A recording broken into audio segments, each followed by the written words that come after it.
지난주부터 세상이 교회를 미워할 때라는 주제를 가지고 베드로전서의 말씀을 함께 나누고 있습니다.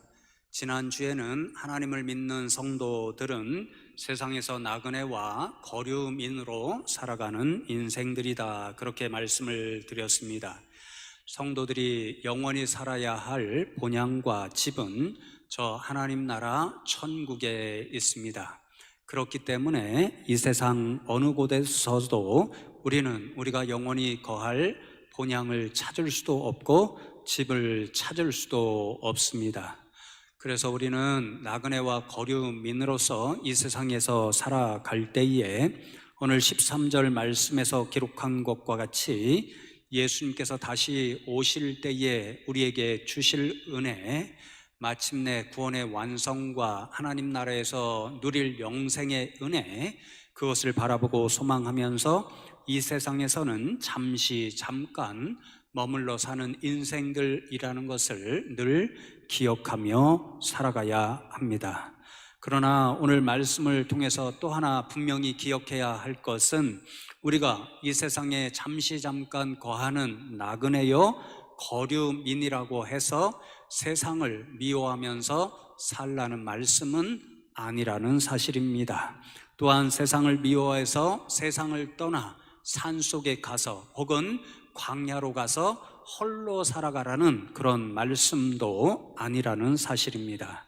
오히려 주님께서는 우리에게 주신 육신의 생명이 다하기까지 이 세상 한가운데서 하나님을 믿지 못하고 알지 못하는 세상 사람들과 여전히 함께 섞여 살아야 하고, 그들을 위해 하나님께서 저와 여러분에게 주신 믿음의 사명, 그 사명을 최선을 다해 감당하며 살아가라, 그렇게 말씀하십니다. 그러면 우리가 나그네요 거류민으로서 그렇게 세상 한가운데서 하나님을 모르는 세상 사람들과 살아갈 때에 어떤 모습으로 살아가야 할 것인가, 오늘 사도 베드로가 그것을 우리에게 교훈하여 주고 있는데요, 하나님을 믿지 못하고 알지 못하는 그런 세상 사람들과 함께 섞여 살 때 그들과 구별된 존재, 다른 존재로 살아가야 한다, 그렇게 교훈합니다. 오늘 말씀에 기록된 대로 세상 사람들과 구별되는 거룩한 삶을 살아가는 것, 이것이 나그네요 거류민으로서 세상에서 살아가는 저와 여러분 믿는 사람들의 삶의 모습이 되어야 합니다. 그 말씀의 교훈이 14절과 15절 말씀에 이렇게 기록이 되어 있습니다. 너희가 순종하는 자식처럼 전에 알지 못할 때에 따르던 너희 사욕을 본받지 말고 오직 너희를 부르신 거룩한 이처럼 너희도 모든 행실에 거룩한 자가 되라, 그렇게 말씀합니다. 사도 베드로는 우리가 세상에 살아갈 때에 거룩한 존재가 되어야 한다, 행실 하나하나도 거룩한 행실이 되도록 행동하며 살아야 된다, 그렇게 교훈합니다. 우리는 그래서 거룩의 기본 의미가 무엇인지를 다 압니다. 세상 사람들과 달라야 한다는 것, 그래서 구별된 존재로 살아가는 것, 그것이 거룩의 기본적인 의미입니다. 그러면 어떻게 세상 사람들과 구별된 존재, 거룩한 존재로 이 세상에서 살아갈 수 있을까요?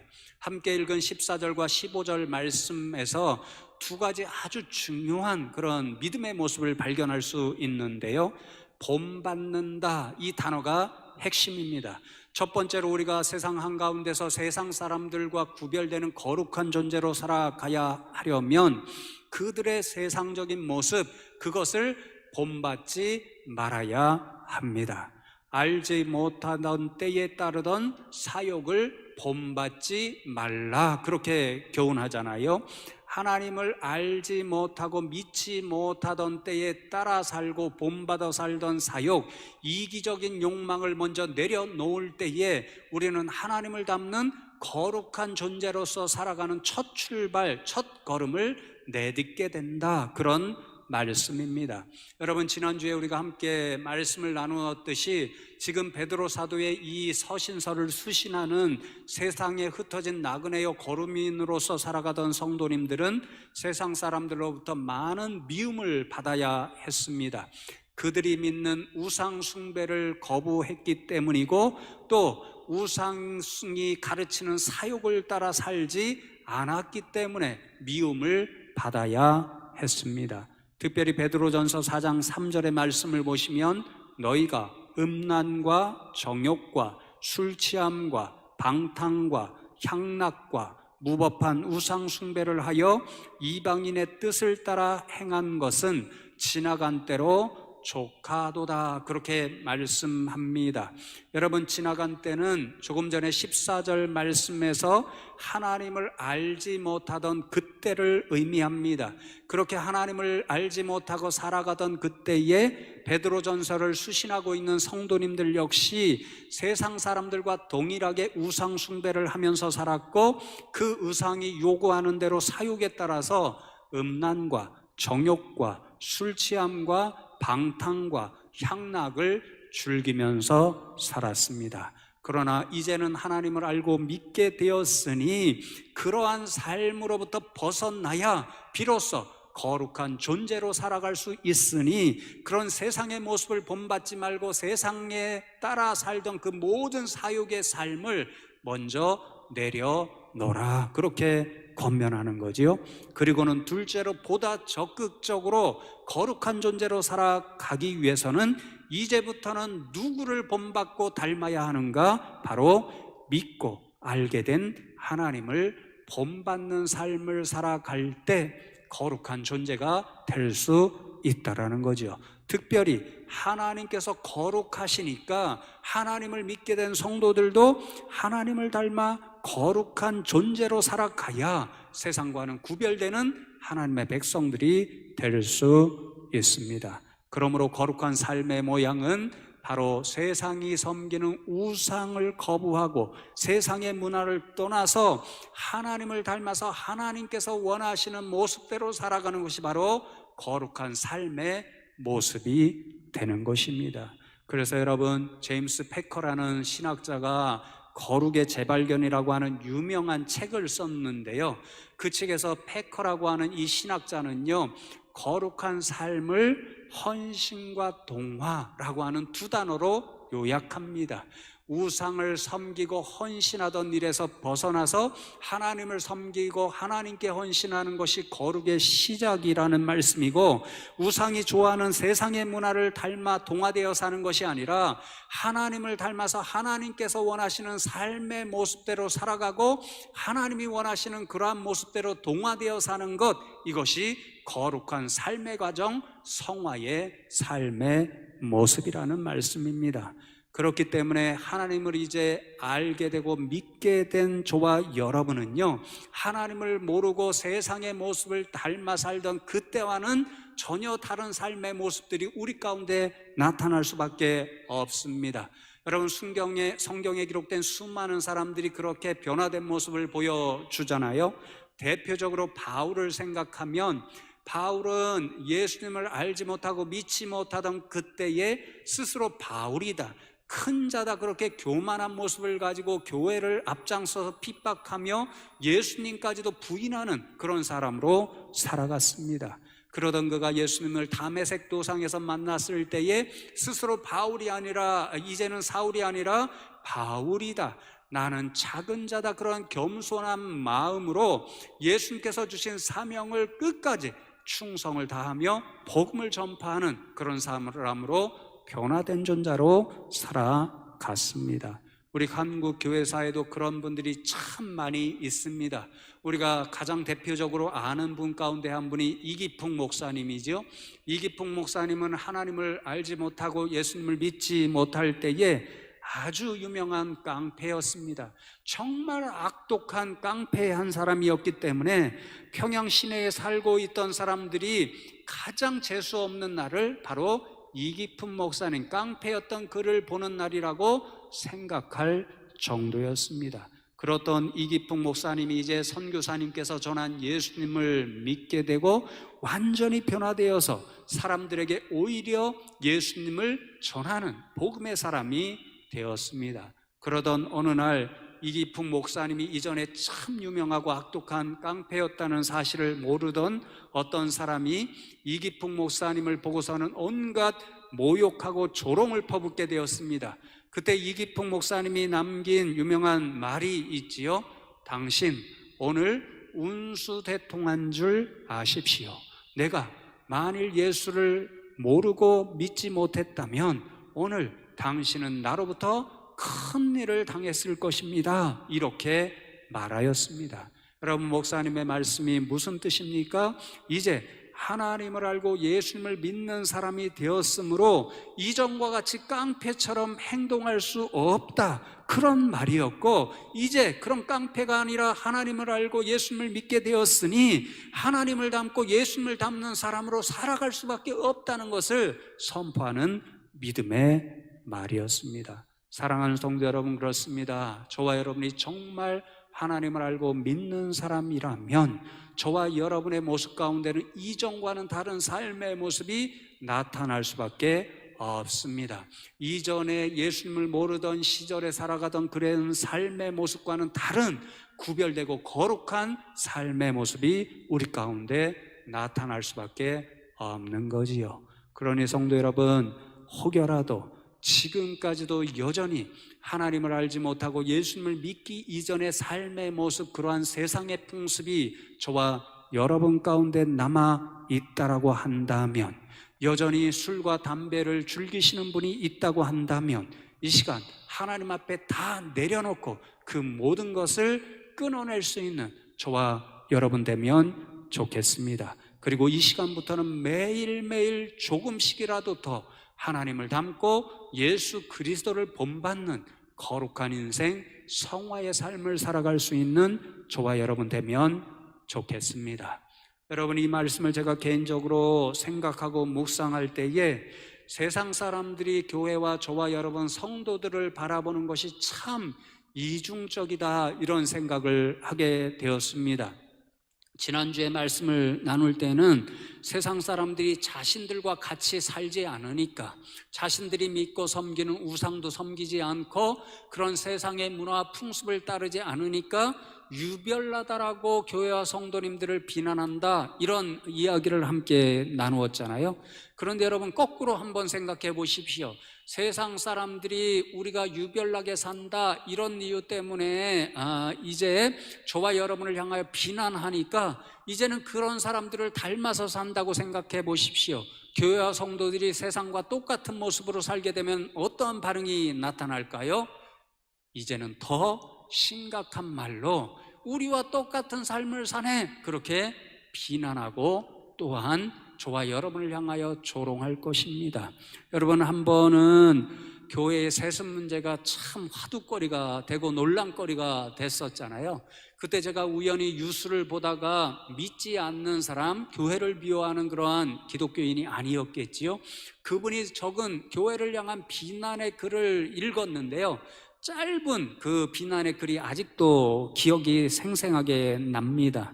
그분이 적기를, 교회가 세상도 아닌데, 교회가 세상에 있는 기업도 아닌데 어떻게 교회를 기업처럼 생각하고 세습을 할 수 있는가, 이렇게 비난하며 적은 글을 보았습니다. 여러분, 무슨 생각과 무슨 뜻을 갖고 그런 말을 적은 것일까요? 그렇게 교회를 미워하는 세상 사람 역시 교회가 세상과는 다른 존재라는 것을 이미 인식하고 자각하고 있다라는 것을 보여줍니다.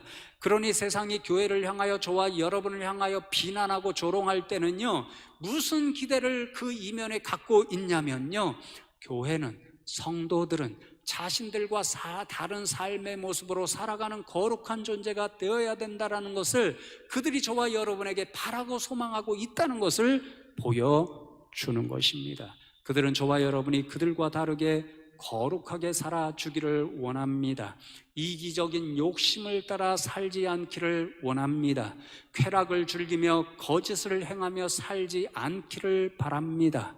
또 다음 주에 나누겠지만 자신들은 행하지 못할지라도 교회와 성도들은 선을 행함으로써 세상을 아름답게 만들어 주기를 오늘도 원하고 있습니다.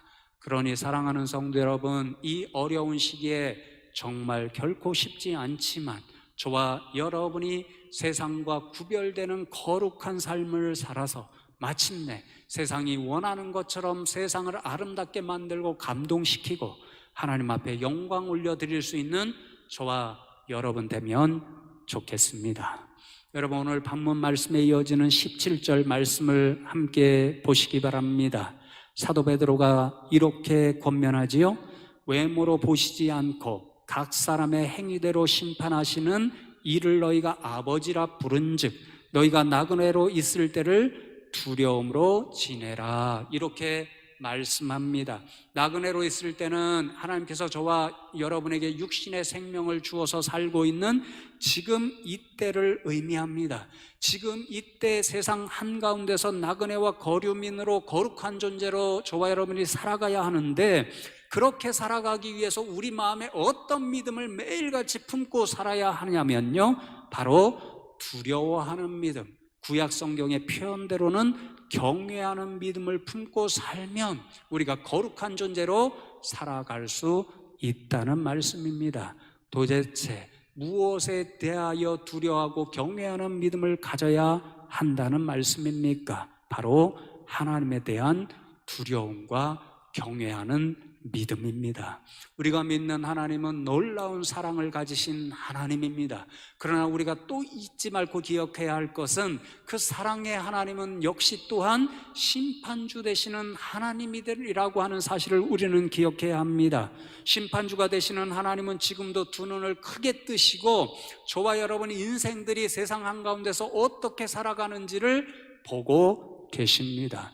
하나님을 믿는 저와 여러분이 하나님께서 원하시는 대로 거룩한 존재로 살아가고 있는지, 그렇지 않은지를 지금도 바라보고 계시고 그 모습 그대로를 자신의 생명책에 적어 두셨다가 이 다음에 저와 여러분이 하나님의 심판대 앞에 서게 될 때에 그 생명책에 기록한 대로 저와 여러분의 모든 일생 동안을 평가하시고 심판하시는 분이 우리 하나님이십니다. 그러니 여러분, 그 하나님이 지금도 저와 여러분을 보고 계신다고 하는 이 두려워하는 믿음, 경외하는 믿음을 갖고 산다고 한다면 우리는 하나님께서 원하시지 않는 거룩하지 않은 삶을 살아갈 수가 없습니다.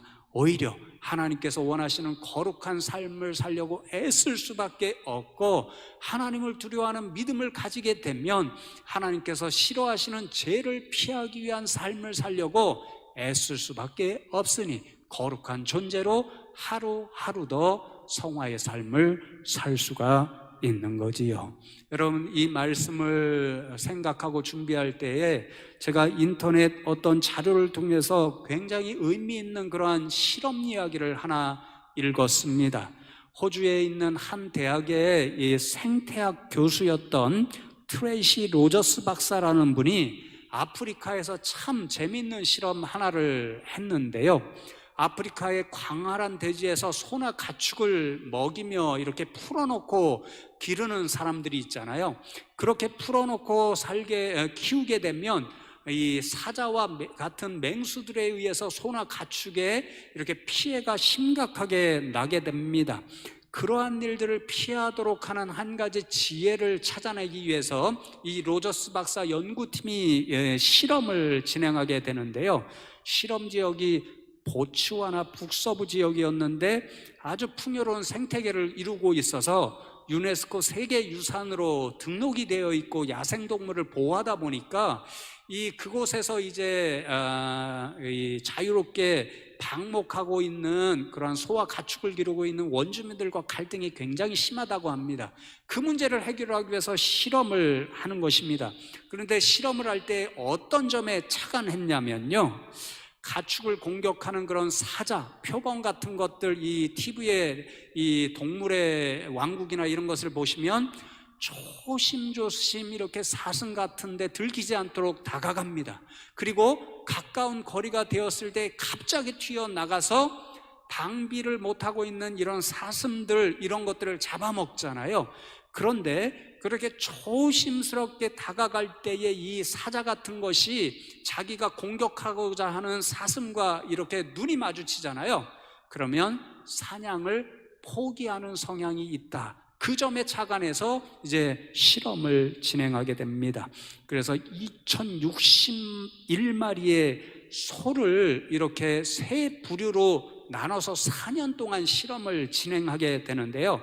첫 번째 부류의 소에는 눈 그림을 양쪽 소의 엉덩이에 그려놓습니다. 그리고 두 번째 부류의 소에는 X표를 역시 양쪽 엉덩이에 해놓았습니다. 그리고 세 번째 무리의 소에는 아무런 표시를 행하지 않았습니다.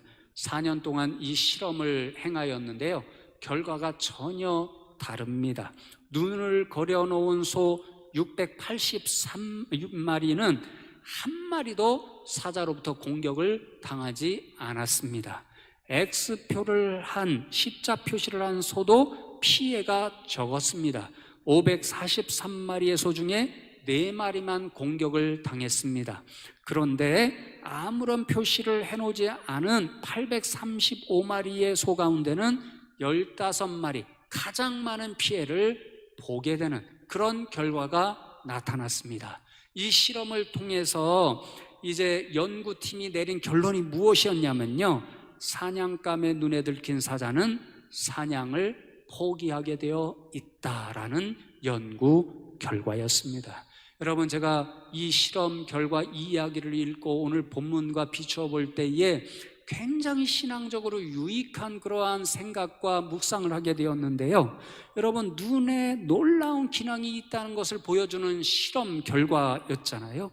무엇인가 나를 보고 있다, 그런 생각을 하게 되면 우리는 조심스러울 수밖에 없습니다. 그 눈을 신경 쓸 수밖에 없습니다. 그런 눈이 있을 때 그래서 우리는 행동 하나하나를 신경 써서 조심하게 할 수밖에 없습니다.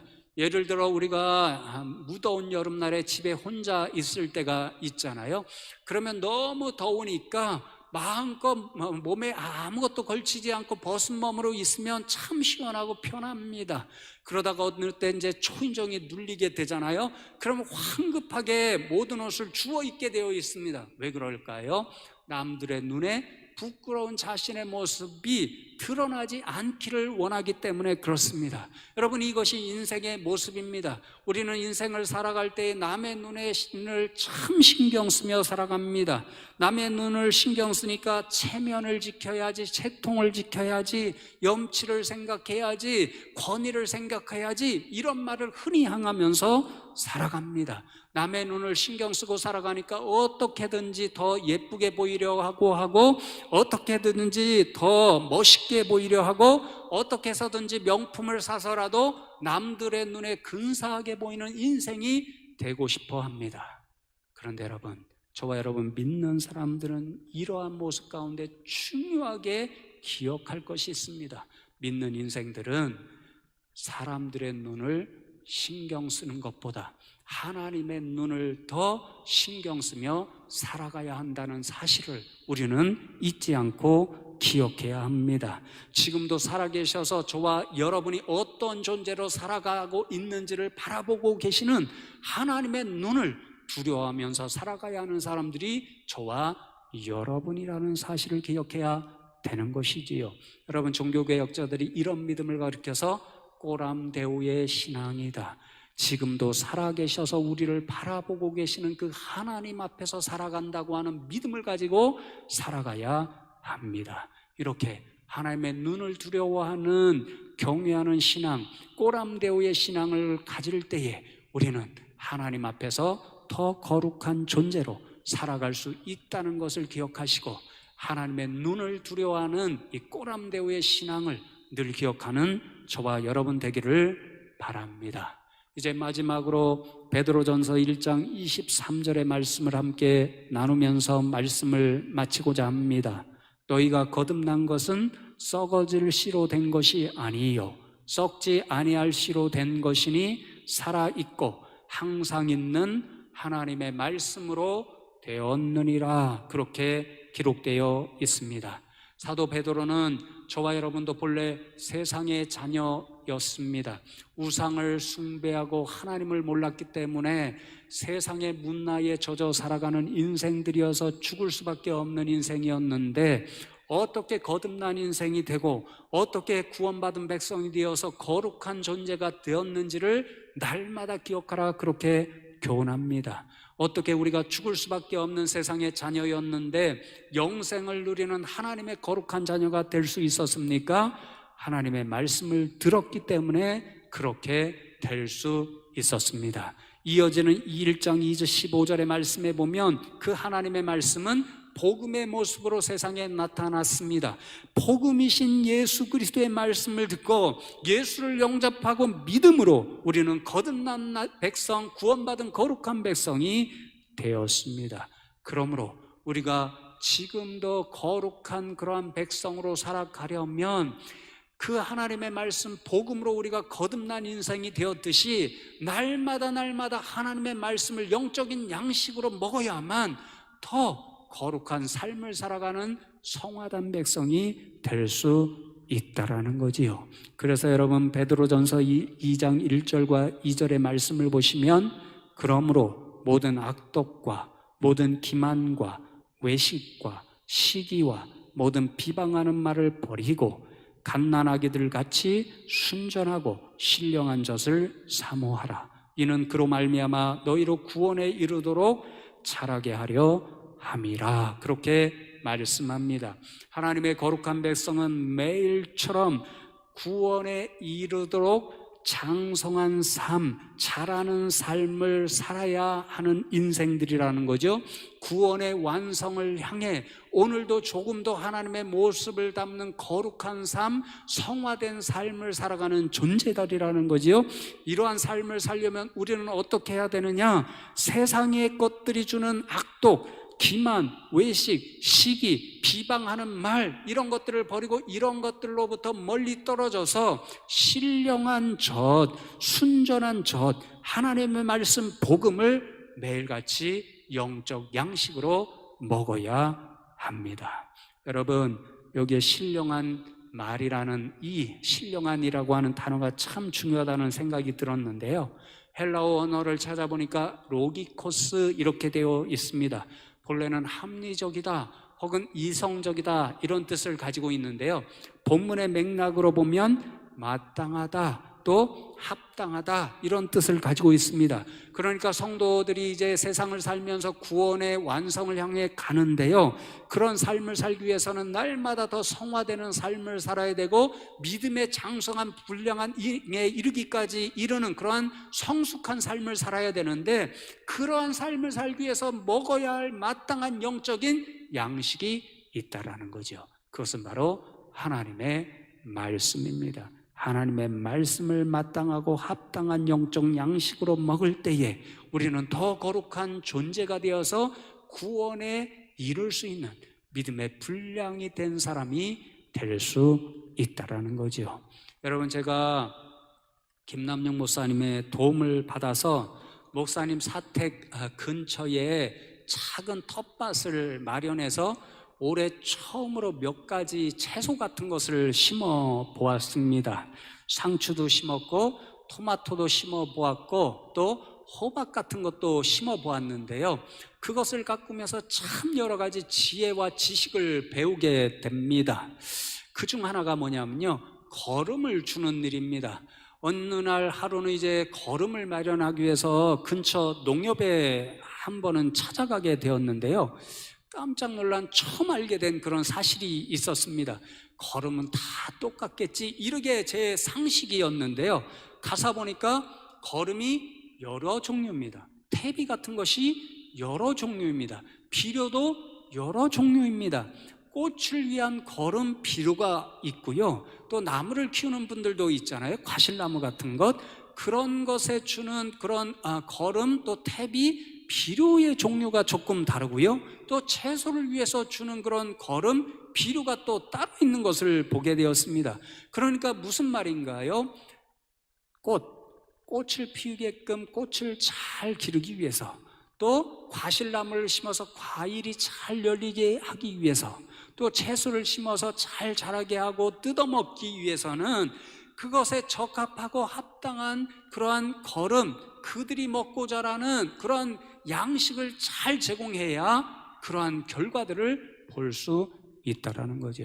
여러분, 나무와 꽃과 채소에게도 적합한 양식, 거름과 비료와 퇴비가 있습니다. 마찬가지로 저와 여러분이 영적인 사람들로서, 믿는 성도로서 하루하루 거룩하게 살기 위해서는, 구원의 완성에 이르도록 장성한 믿음의 분량을 가진 사람이 되려면 우리에게 필요한 영적인 양식이 있다라는 거지요. 그 양식이 바로 하나님의 말씀입니다. 우리가 이 성경에 기록된 하나님의 말씀을 읽고 먹게 되면요, 우리가 하나님이 원하시는 대로 어떻게 매일매일 거룩하게 살 수 있을까? 어떻게 살아야 우리의 믿음이 날마다 성장할 수 있을까? 그리고 마침내 구원의 완성에 이르게 되는 성화된 삶을 살 수 있는가? 그 모든 지혜와 방법이 이 하나님의 말씀에 기록되어 있습니다. 그러니 사랑하는 성도 여러분, 지금과 같이 어려운 때라서 저와 여러분이 이 성전에 나와서 마음껏 성경 말씀을 가까이 하며 성경 공부를 할 수 없는 때이지만, 각자의 처소에서 여러분들이 시간을 내어서 하나님의 말씀을 더 가까이 할 수 있는 믿음의 백성들이 되면 좋겠습니다. 그리하여서 주님께서 원하시는 대로 거룩한 백성, 날마다 성화된 삶을 살아가고, 날마다 하나님의 말씀을 통해 주시는 하나님의 놀라운 은혜와 힘을 빌어서 이 어려운 시대를 능히 감당하고 헤치고 이겨나갈 수 있는 저와 여러분 다 되시기를 주님의 이름으로 축복합니다.